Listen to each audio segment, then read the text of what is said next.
Hello, my name is Shaun Kudah, and I am here to show you how rock and roll dreams are made. I'll be showing you some introductory techniques of drumming and percussion.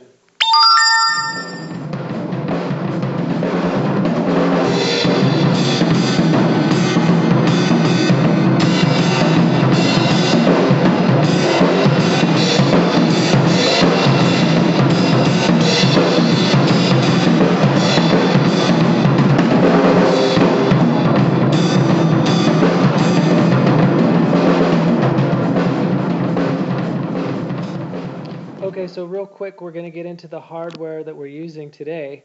On the snare, you'll see the sticks. And now, some people like them lighter, some people like them heavier. I use 2B generally. No, these are 5B.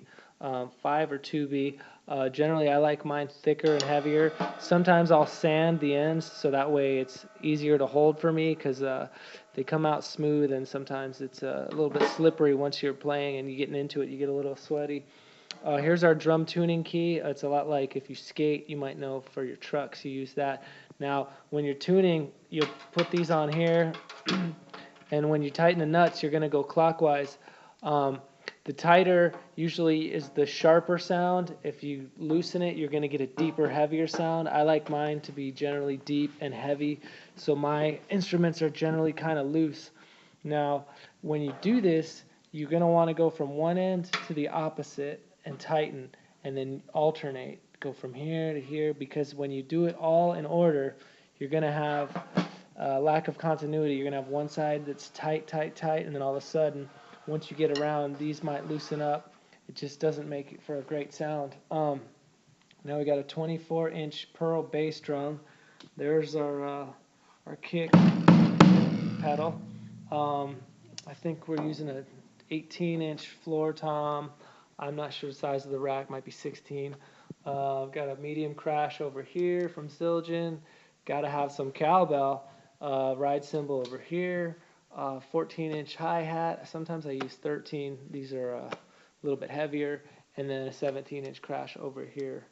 And then, of course, can't forget the throne. Now with hi-hats, you're going to have felt both underneath and on top over here. So you're going to want to have a nut that's a little bit, sometimes these have a tendency to strip, and then you'll have a problem raising and lowering the hi-hat with the pedal. But anything else we'll deal with in time. Now my goal is to show you some tips, techniques, and lessons that you can master in under 5 minutes a day. But I highly recommend that you practice for at least 20 to 25 minutes a day on average to really solidify your skills. Okay, so now before jumping behind the set, you're going to want to know a few things about the instruments you're going to be using.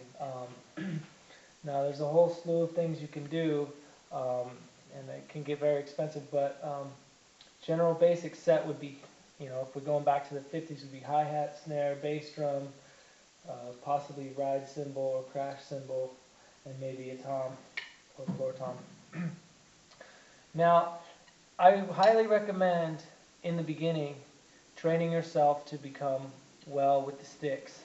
You can do that with the drum pad. If you don't have a drum pad, I used to use I think it was my math book in school, anything that's real dense and allows you to practice your rolls.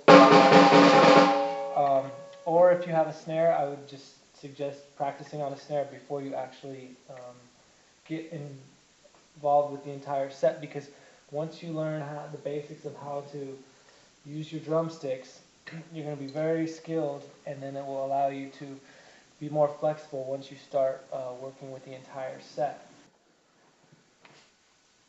So you can further research online different techniques as far as working with drumsticks. You're going to want to learn paradiddles, triplets, accents, different buzz rolls, drum rolls, everything you can do. I'll go over a few. So you have your typical drum roll, which would be like a marching roll.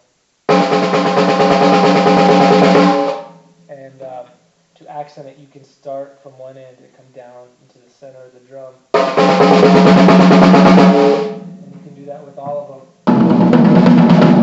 and it kind of builds a sustainable sound. Anyway, and then so next would be buzz rollers. Actually, you're going to allow the sticks to bounce, but you're going to keep them tightly.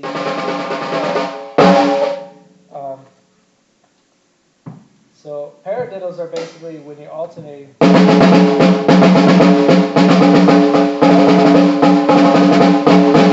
And triplets would be alternating strums.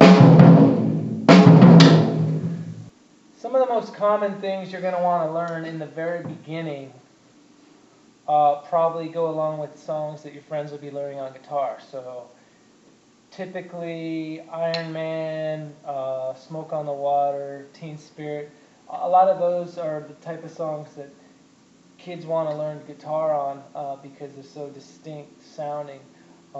So once you get the hang of doing a good solid rhythm, you're going to want to start learning these. And with noise reduction headphones nowadays, it's a lot easier to listen and play along. It'll teach you also techniques to kind of muffle your drums a little bit. One of the things I've always done when I'm in a situation where I have people who do not want to hear all the noise, we'll take old cloths or rags or t-shirts and put them in under the felt on the cymbals to muffle the ringing, or actually throw a shirt over the snare or the toms, whatever, and then add more foam to your bass drum, because these will all condense the sound. Now, it will be harder to produce rolls when you're doing that, but it will give you the opportunity to play and not be obnoxious to the people who are not as big fans of rock and roll. So, going back to some of the songs you might want to learn, simple, like with Iron Man, you just got something like solid bass drum. You'll hear the introduction, and then you get a, and then you can work on that all you want once you listen. Another simple thing is like a little bit of you kind of do a roll on the hi-hat with Smoke on the Water.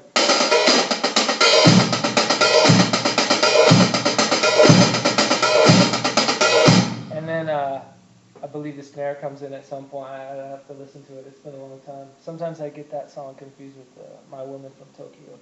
But anyway, we'll do that later. We'll do some lessons on song introductions.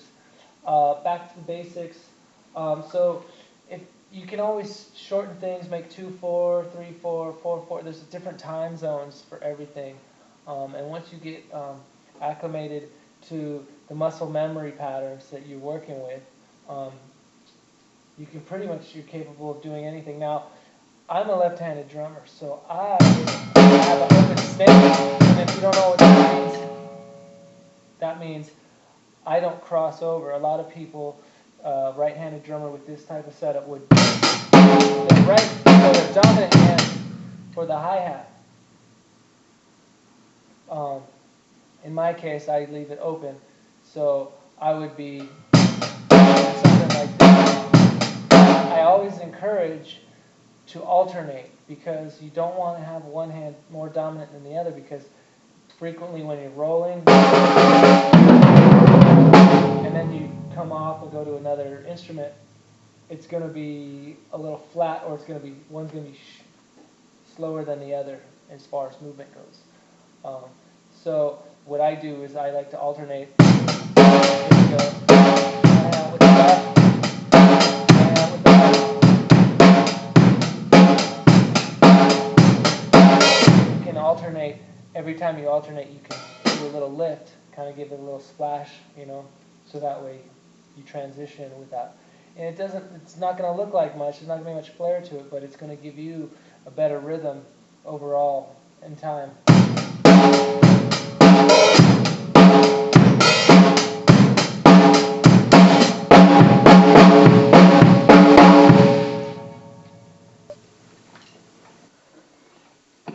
Okay, now that we're behind the set, we'll start with the most basic introduction.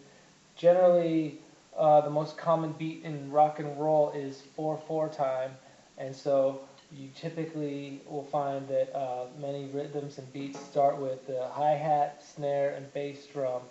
So a typical 4/4 rhythm would sound something like this.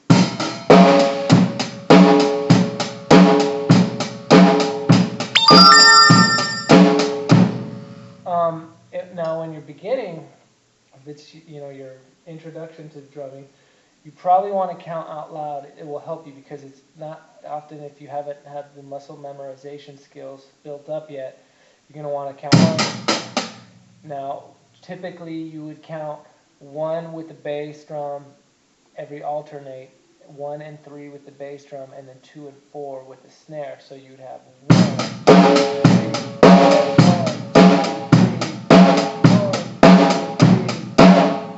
and you can go on like that forever. Now, if you want to get fancy, we'll start with adding a little texture to the bass drum and keep the other 2 rhythms the same, so that way you're just focusing on one different aspect at a time, and then later on we'll switch it up. So here we go.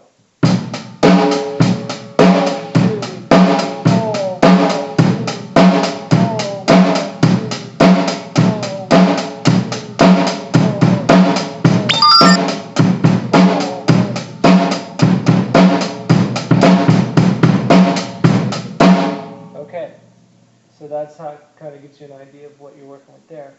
Now you can do the same with the snare drum and keep the bass rhythm simple. So we'll go 1, 2, 3, 4.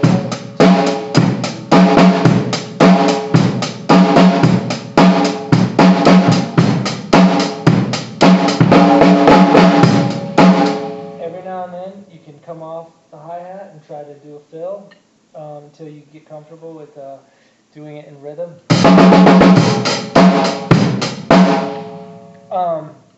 Next, a good idea would be to prevent yourself from becoming bored with the simple ideas.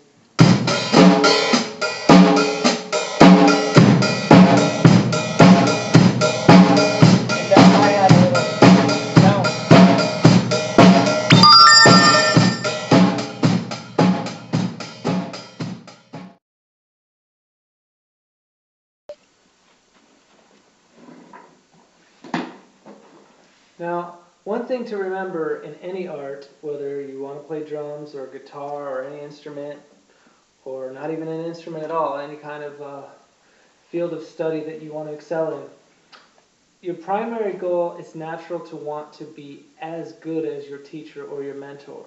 Anybody that's showing you is someone you aspire to be like. Maybe your favorite rock stars, people you hear on TV, things like that. Now, remember that ultimately your goal should be not just to be as good, but better than them. And I don't mean that in a competitive sense.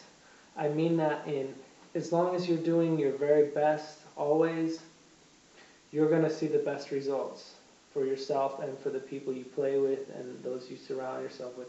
There's a different kind of energy that you put out when you're doing your best, as opposed to when you're just trying to get through. And so that's something you always want to remember when you're performing live, or even just practicing, or whether you're recording or any of those type of things.